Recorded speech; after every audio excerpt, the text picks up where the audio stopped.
তোমার হিন্দু মেয়ে পছন্দ হয়েছে, ঠিক আছে। তোমার ইহুদি পছন্দ হয়েছে, হ্যাঁ ঠিক আছে। এখানে অন্য কি? তোমার যেটা ভাল লাগে এটা, তোমার যেটা মন চায় এটা, তোমার পছন্দই তোমার জীবন।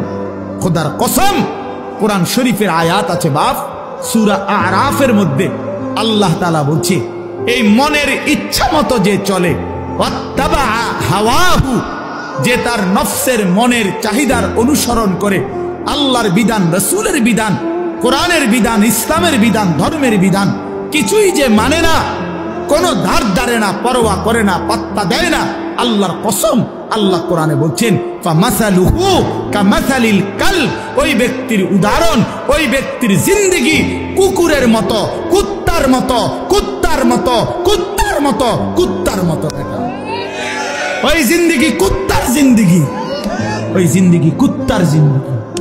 আমি বললাম কোরআনের আয়াত এটা।